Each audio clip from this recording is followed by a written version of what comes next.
Hey you guys, this is Rafael from Shiloh Relics.com. I hope you're all doing well today. I hope everything is going in a more positive direction for you guys because you deserve it. Today we're going to talk about a wild gun from this little before Civil War time frame. It's a Naval Carbine and a tough to find version. In 1843, the Ames Manufacturing Company in Chicopee, Massachusetts manufactured a Naval Carbine made along the patent of a fellow named William Jenks, Jenks. They made these for a few years. They were really unpopular because the gun was designed with a hammer that instead of cocking back like a normal gun, this has what is called a mule's ear. And it's a crazy design. Check it out. It's not up there like you usually see a hammer. It's on the side. So you have to cock it out.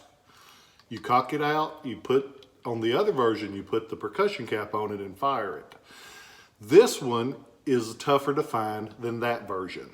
That version was made by Ames in Massachusetts. There was a version that they wanted to try, a Maynard tape primer. And if you watched the earlier videos, you've seen that we've talked about those. They were a little roll of paper primers that instead of using the percussion cap, it worked more like a cap gun. And it fed those percussion caps up and fired through those. The Remington company was trying every way they could to use that Maynard system in everything.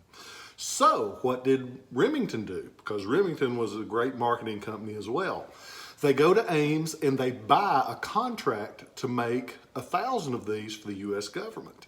Not only did they purchase the contract, they bought the machinery to make the guns as well. So they take the machinery and that contract, go to Remington in Herkimer, New York.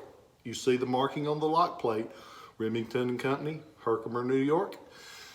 They took these machinery there and they made them, but with their twist. And you can tell them a mile away because of the way the system is set up.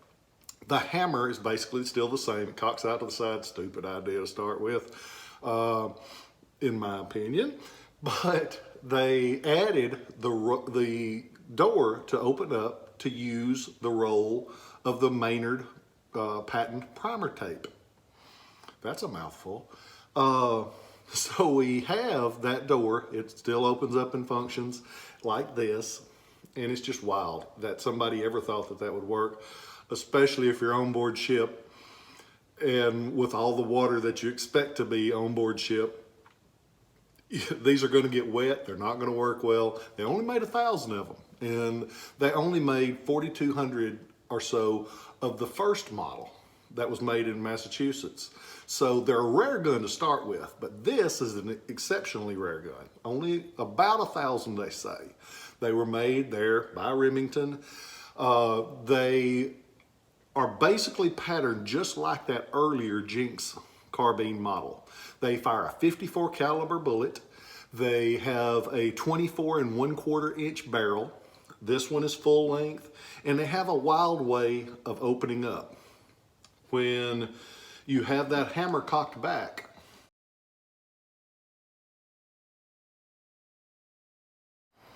and these guns have an interesting way of opening up. When you raise it up, it has a whole lever that drops down to open up the breech block. It's got a little plug that forces the bullet up there when you're ready to shoot, and it locks in place. So it's kind of a crazy design all the way around. Even if you didn't have the mule ear hammer, it's kind of a wild design any way you look at it. Up on top of that breech block, you'll have the markings of the production date of the barrel. These guns were actually delivered 1847, 1848. This one has an 1846 date on the barrel, so it was one of the earlier ones of the series that would have been made. It also has the Jenks mark, William Jenks.